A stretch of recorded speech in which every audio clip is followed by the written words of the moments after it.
जादुई तोता। एक छोटे से गांव में एक गरीब परिवार रहता था। उस परिवार में रामू और उसकी बीवी सीता उसके बेटे चिंटू के साथ रहते थे। उसी गांव में एक तोता भी रहता था। उसका नाम था रघु। वो किस्मत का धनी था। जहां भी जाता वहां किसी भी चीज की कमी नहीं पड़ती थी। एक दिन रघु उड़ते उड़ते उस गरीब परिवार के घर गया। रघु सोचता है, अरे वाह, लगता है यहाँ आज बहुत अच्छा खाना मिलेगा। मैं पेट भर के खाऊंगा। वो एक कटोरी में रखे अमरूद देखता है। अरे वाह, अमरूद, मुझे तो ये बहुत पसंद है। मैं तो इसे पेट भर के खाऊंगा। रघु तोता अमरूद खाने ही लगता है।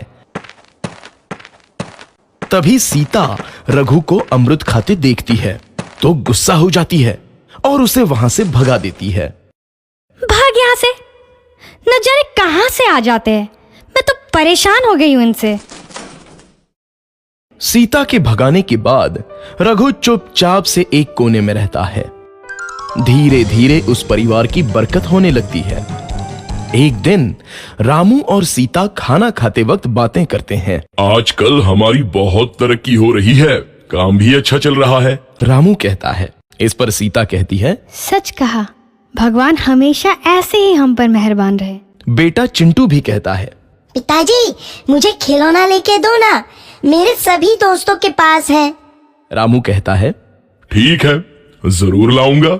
सीता कहती है, कितने खुश है सब, मेरे परिवार को किसी की नजर ना लगे। एक तरफ ऐसी बातें होती हैं तो दूसरी तरफ रसोई में रघु तोता भी अमरूद खाते रहता है।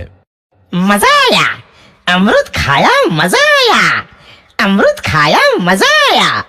तभी सीता रसोई में आती है और रघु तोते को अमरूद खाते देख बहुत गुस्सा होती है। सीता रघु को बाहर निकालने के लिए पिंजरे में अमरूद रखती है। रघु जब अमरूद खाने लगता है तो पिंजरे का दरवाजा बंद हो जाता है और वो उसमें फंस जाता है। मुझे बाहर निकालो, मैं यहाँ फंस गया हूँ, मुझे बचाओ। अगले दिन सीता पिंजरा उठाकर बाहर दूर उस रघु को छोड़ देती है। रघु के जाते ही उनके घर आई बरकत धीरे धीरे कम हो जाती है। उन्हें बहुत घाटा होता है। सीता कहती है, ये क्या हो रहा है, अचानक इतना कैसे बदल गया? अभी तक तो सब कुछ अच्छा चल रहा था। रामू कहता है, लगता है भगवान हम पर रूठ गए हैं। चिंटू भी कहता है, लगता है अब मुझे खिलौने भी नहीं मिलेंगे।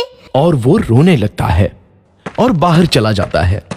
कुछ दिन बाद रघु तोता फिर से उस घर में आता है। वापस आया, मैं वापस आया, अब मैं जमकर अमरूद खाऊंगा। रघु सीधा रसोई घर में चला जाता है और अमरूद खाने लगता है।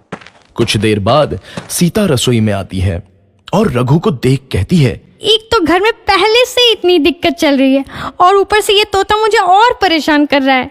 सीता रघु को वहां से भगा देती है। रघु उड़कर किसी कोने में छुप जाता है। कुछ दिन बाद धीरे धीरे उस घर की बरकत वापस आने लगती है। काम भी अच्छे से चलने लगता है। एक रात जब रघु तोता अमरूद खाने जाता है तो पिंजरे में फंस जाता है। ये लोग आखिर चाहते क्या हैं? एक तोते को शांति से अमरूद खाने क्यों नहीं देते? मैं कौन सा चोरी कर रहा हूँ? बस अमरूद ही तो खा रहा हूँ। तभी रामू वहां आता है और पिंजरे में रघु तोते को देख उसे बाहर छोड़ देता है। ये तोता भी कितना जिद्दी है, बार बार वापस आ जाता है। जैसे ही रामू रघु को छोड़ देता है, अगले दिन से फिर से उनके घर की बरकत जाने लगती है। काम में घाटा होता है।